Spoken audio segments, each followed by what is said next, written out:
Bienvenue, willkommen, bienvenidos, and welcome back to Crawler Canyon's presentation of the Invitational. The Invitational is, of course, a no-holds-barred, six-gate sort of affair in which every rig has the opportunity to go into mortal combat with every other rig. There are no handicaps, some of the gates are potentially impassable, and some stuff is probably going to get broken. So sit back and prepare yourself for the spills, chills, and thrills to be found within the Invitational. Scoring is, as always was, 7 points for a gate strike, 10 points for a rollover, and 2 points for a reverse. There are no gate points, so a perfect score on a run is 0. So now that you know what you need to know, get ready for the next group in the next round of the Invitational. And here is that round. Welcome to round 2. Two-Factor Obliteration. This is Group A, composed of 3 gentlemen, Argentum, the Vanimal, and Zoidberg. As we can no longer rely on the alphabet for running order, we return to that most fickle finger of fate, the spinner, made of old RC car parts and plywood. It lands first on Argentum the Phoenix, who will be going first, and it lands secondly on none other than the Vanimal. So the running order will be the same as the group order, with one exception. For the second part of this, they will be run in reverse order. So this goes Argentum, the Vanimal, and then Zoidberg. But then the second set of gates will be run Zoidberg, the Vanimal, and Argentum. So nothing really changes for the van. The commentators have to stay quick on their feet around here, as Argentum is not one to wait around for anyone. None of these gates were pre-run by anyone. That's kind of in the format. You run them, you learn them while you're running them. This format is not a 2-run format. You get one shot at this. So you will notice the competitors sort of taking a little more time, as they've never run some of these lines before. The gates get plunked down, and the fickle spinner of fate chooses the running order, and they go at it. Argentum seems not to be having too much difficulty through gates 1 and 2. Competitors are free to take whatever line they would like across this. I feel like most people are going to stick up as close to the fence as possible, though there are risks to that, as you will see here. Luckily, he did a little bridge stop landing there, and a judicious application of dig to pull out of it. Now we get to... So gate 3 is really just a guide. It's to tell competitors they need to go through the bridge. I don't even think it would be possible to hit gate 3. So Argentum the Phoenix is now finding out just how difficult...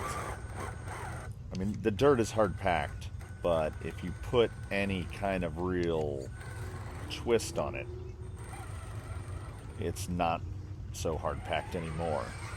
So there are no outer boundaries here. You could miss a gate and drive around the entire complex if you wanted and come back.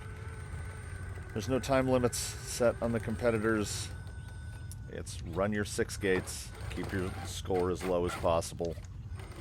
Argentum really pulling the short straw here in having to attempt this particular gate first. No one else has attempted this gate. The Vanquish click is getting pretty good. It kind of comes and it goes, but when it comes, it's pretty clicky. So I don't know exactly what Argentum's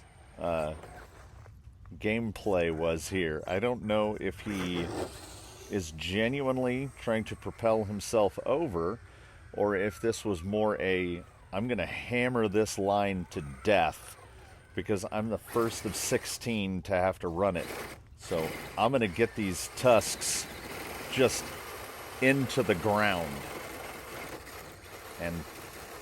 And he really did that. He pushed out more than his own fair share of material. And up till this point, has not hit a gate marker. Has used a handful of reverses. But then he finally has to power through and unfortunately got shoved off to the right-hand side and did indeed knock a marker off. All things considered, I don't know if he is going to have made it more difficult for upcoming opponents because the rock that he high-centered on, he kind of dug it out. So he might have actually made passage easier for upcoming competitors. This particular section at the end shouldn't be too much. The last two gates are in the beast. It shouldn't be too much of a difficulty for Argentum. Superb camera angles here as everything completely disappeared. Now this section, we call this the bucket because you can fall into this bucket, which he's going to fall into momentarily, right about there. And once you've got two wheels in there, it wants to do bad things to you. So Argentum makes an on-the-fly decision, which I still cannot believe worked, as all he has to do is pass inside the two gates. So he looked and noticed that, what is that, marker 41? That there was enough distance between marker 41 and the fence that he could fit through there. So he did exactly that. Didn't touch anything. Clean through those gates. So through all that trouble, Argentum with 4 reverses and 1 gate for 15 points. Which for someone running an untested course for the first time out, 15 points is not a bad score. Particularly with the, let's call it, difficulty level of some of these gates. This is just one omniscient commentator's opinion, but I feel like the Vanimal is going to have, if not a tougher time on the Giant and the Beast, he is going to have a louder time of it. He also does a tricky Argentum-themed move where he just rides his driver's side front along the fence. It clears the gate. The gate was touching the fence, so he cleared it. So that, as far as everyone involved is concerned, that is a viable strat. So he gets past gate 1, and then he makes a lot of angry Lexan noises trying to approach gate 2. As he's pretty close to the ground. Well, his chassis isn't, and all of his functional parts aren't. But his body is quite close to the ground. Unlike other rigs, like if you take a mental snapshot of Blue Sky High, there's a significant amount of Blue Sky High's chassis below his body. Whereas nothing peeks out from under the Vanimal. It's just all van all the time.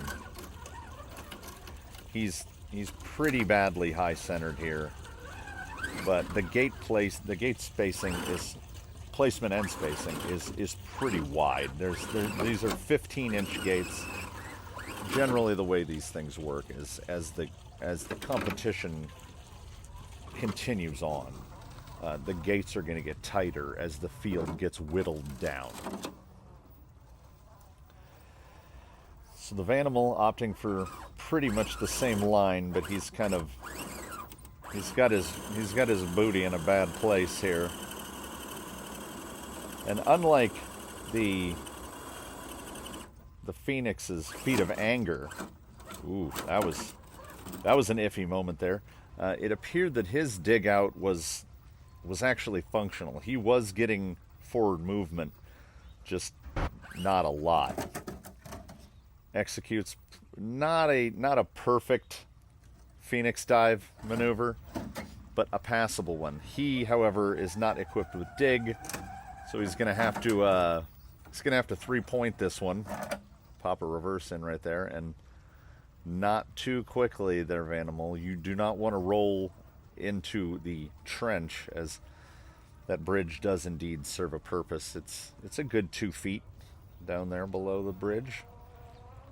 So now we will see what is the angle of attack the Vanimal is going to opt for this. I think most would attempt to run it in tight.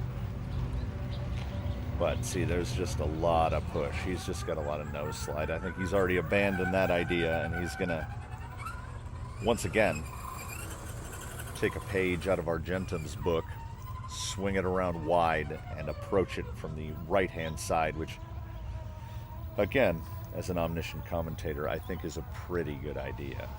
A lot of loose dirt kicking free there.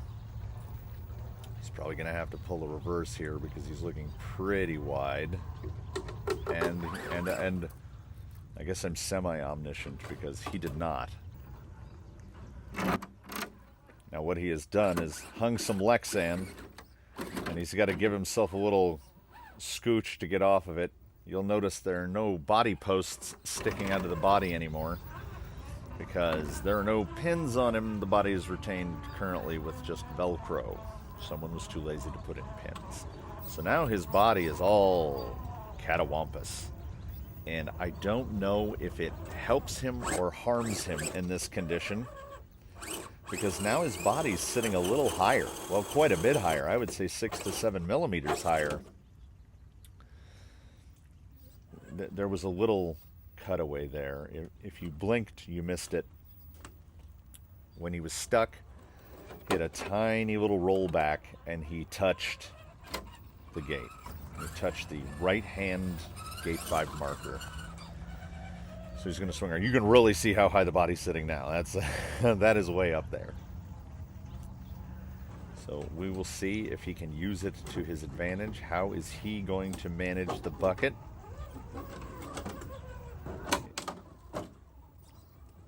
It looked as if he was attempting a straight line, but somehow fit himself through there precisely in an Argentum style. Finishes the Giant and the Beast with 4 reverses and 1 gate for 15 points, which should seem pretty familiar. I think he essentially just copied what Argentum did, and in a rare event, it actually worked out for him. I think Zoidberg will most likely attack this particular course with a little bit different of a strategy, as he has a weapon the others do not, that being 4-wheel steer and 2.2s. You know, 2.2 ruptures are not to be underestimated, but 2.2 ruptures on wide rims, on extenders, on Capra axles, he's a wide boy. So there will be some moments, certainly, if not today, then on another day, where Zoidberg is going to contact gates simply because he's too wide to fit inside of them at whatever angle he manages to get to that gate. Gates 1 and 2 here are not particularly difficult gates. They're just on terrain that is unforgiving. This section along the top fence line, you can really see the amount of articulation that Zoidberg has, which you would think would make him roll over more, but really doesn't. So the ability to keep all 4 wheels in contact with the ground at any given moment is immeasurably valuable. So when another rig would drop a tire off right there, he has a high side tire contacting and a low side tire in contact. So he's still riding the fence at this point. The other 2 have already rolled out and bashed themselves into the bridge. And one of the kings of descending just takes it nice and slow, puts himself out onto the bridge. Has to watch out here because he is actually almost as wide as those gates exiting the bridge. Now let's see if four-wheel steer is a significant advantage here in approaching gate 4, which has given everyone problems. And yes, four-wheel steer does give him the ability to line it up more to the left. He's got the front end over, he's got the belly clear, and he gets a little hung up right here. And then there was a sound. You might have heard a sort of a sound. And now he's properly stuck. But Zoidberg does have 4 wheels and steering. Dig would not help in this instance. He's simply trying to find something to bite. And his bite shoots him down the wrong way. But as there are no outside barriers, he's just going to swing it around town. Roll it out and come back down. Doesn't have to worry about running over dead gates because all the gates are dead. He's the, well, everything except gates 5 and 6 because he's the last up to run this section. So he can run over as many tennis balls as he wants except for these last 4. So he's pushed out quite wide there, as his rear end kind of shuttled his front end in a way he didn't want, which I don't think was explicitly a setup problem. I don't think he took a bad line. I think it was just unfortunate when we got a pallet of pavers delivered. There was a bunch of broken ones, and there they are. So the lion's share of Zoidberg's missteps came right here, because it's so tight between gates 5 and gate 6 that gate 5 is still live as he now, okay, now it's dead. He wasn't all the way through it. So he had the potential to foul gates 5 and 6 at the same time.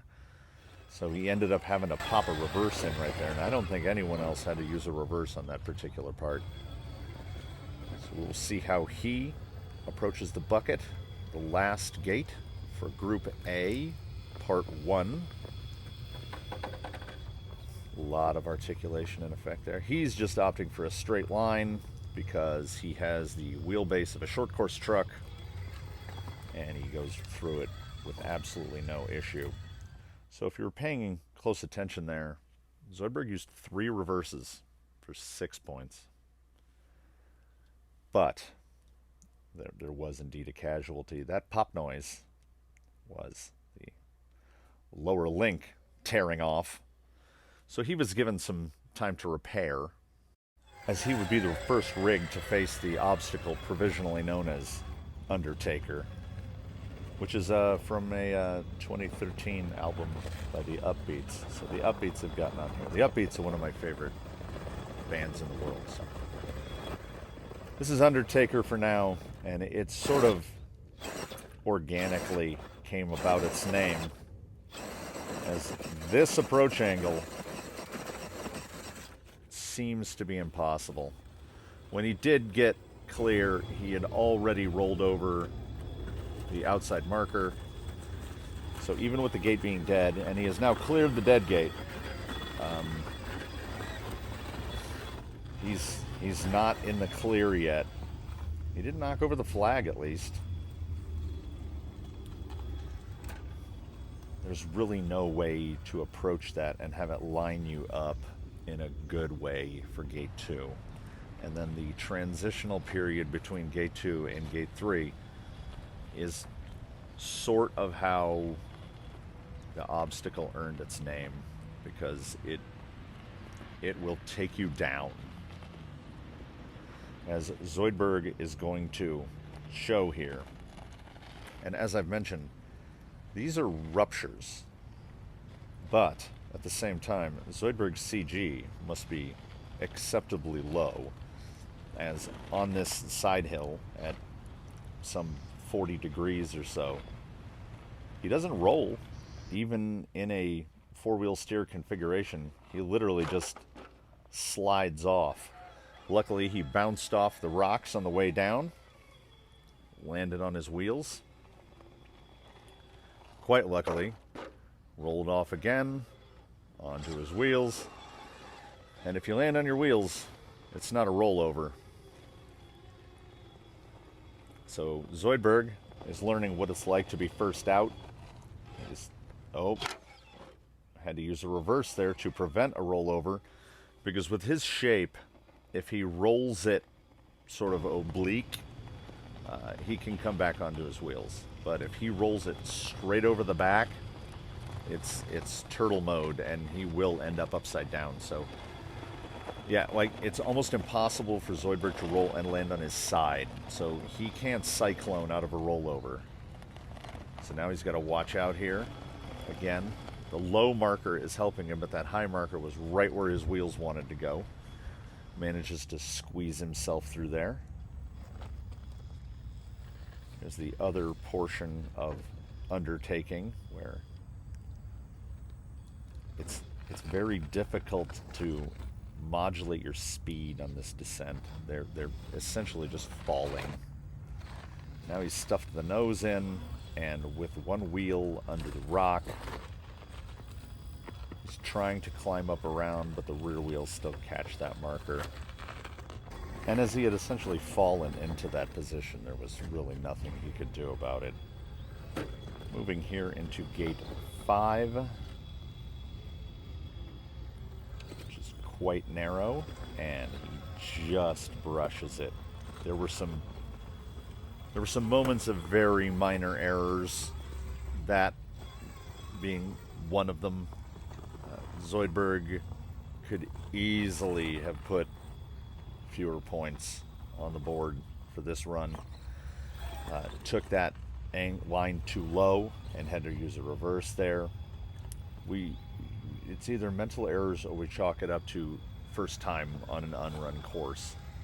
So he ends up closing out that effort. 2 reverses, 3 gates for 25 points, and 25 points is a fairly big number. Now the man in the middle is going to take his shot at it, and he's doing a Daphne move. Let's come at it as oblique as possible, which I think might not be a bad idea. And he's got the long wheelbase, but I just, like, if he had gotten just a bit luckier of a break, if he had managed to transfer a little more weight and have it push his front end up over that little bump at the end of that rock, I think he could have cleared that. I think he still would have had to use a reverse to back himself up to line up for a run at gate 2. But I think he could have cleaned gate 1, which would be surprising, seeing as, you know, Zoidberg didn't manage to do it. He's bellied in here pretty good, but again, the Vanimal is all low weight. The body is very light for how large it is. This will be interesting to see how the baby Landmines do on this. It's mostly body hanging up. You know, if no rig had a body, it could go anywhere. But he is a van, and he takes great pride in his vanhood. The Landmines are doing pretty well, and he just drives directly over the top of that marker. And I mean, that's why that marker's there. It's not there to be easy. It's there to try to push you off of the rock. So he's mired in. Little over application of reverse. Vanimal also, instead of copying Argentum this time around, he's taking an unofficial page out of the Bananas book and just going at it like a hammer. He's about to get undertaken for the second time once he crunches his way through. He just rolls off into not oblivion. He flew through gate 4. Like he flew through gate 4. He landed below it. So as none of the markers had been moved out of the way, we just assumed that he didn't hit anything. So he didn't pull any gate points on gate 4. That is a better line into 5 than Zoidberg took. It's just a matter of will his will his lesser ground clearance enable him to stay with it? And it does not. He was almost there. He was 90% of the way through that. Once again, the gates that you would think would be difficult were not expressly difficult. And the gates that you think that they would pass easily, like 5 and 6, it's just a J-hook here. Guys had quite a lot of problems with gate 5. We will see how gates, particularly gates, well, the odd gates, 1, 3, and 5. So he ended with 5 reverses and 3 gates for 31 points. That's a big number. But that could easily be a smaller number. Argentum is just here to get things done. He's not going to mess around. He figures everybody hit gate 1. I'm just going to hit gate 1 too. He knows what he has to do here. So as everybody here is running a different tire, it is a festival of JConcepts, but they're all different. We're seeing what line and how much grip are the Tusks going to give Argentum. Will he be able to stay up? And so far it genuinely looks like he will. He's well wide of that marker, but he's definitely on the highest line that anyone managed to hold. And now he's kind of fallen into that rock, that scallop of a rock, but it just pushed him forward. So he passed gate 3 quite easily. That's an axle breaker moment there. He drops through. He still has pretty good control over the rear end, so he's got a good line for 4, so long as his tire doesn't so long as the loaded tire that's high on that rock doesn't push him out wide. He's done that pretty well. Drops through. No problem at all through 4. He's going to do a dig donut. Come up towards 5. We'll see how he does on 5. Something about that little outcrop right in front of his rear tire. That little outcrop seems to push, kind of funnels that tire towards that marker.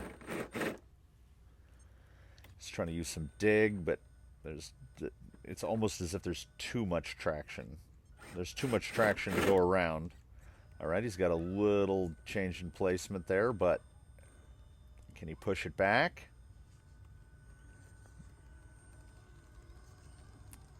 I'm unsure. He should have no problem with 6. This is a gate made for the Phoenix. If he can get his front end spun, a couple little hits of dig, just line him straight up with 6. I think he's in big overdrive right here. The click does seem louder. So the Phoenix pulls through, finishes the second part with 2 gate strikes. I think he hit 1 and 5 for 14 points. So that's going to bring us to the leaderboard. You'll see there that Argentum had 4 reverses and 1 gate for 15 points in the Giant Beast. Vanimal copied that performance for the exact same 15 points. And Zoidberg needed only 3 reverses to clear that. Moving on to the Undertaker, Argentum was, if not impressive, at least consistent, putting down 14 points for 2 gate strikes. The Vanimal had a bit of a day, 5 reverses and 3 gates for 31 points. And Zoidberg, kind of a middling performance with 2 reverses and 3 gates. But it's only the total that counts. Argentum finishing with 29. The Vanimal's scores adding up to a, we'll see how it holds up, 46. And Zoidberg, it was just the difference of 1 reverse. He finishes with 31 points. Meaning that the winner of Group A in round 2, Argentum the Phoenix. And he was consistent. This was Daphne's approach during the raid, just be consistent. With this the end of the first group of 5 in round 2. Let me break it down for you. After all competitors have run their round 2 runs, the 4 highest scores will be placed in the elimination bracket. Those 4 will face off in a single elimination 6-gate, in which only the lowest score survives. The other 3 are eliminated, and that is the Invitational.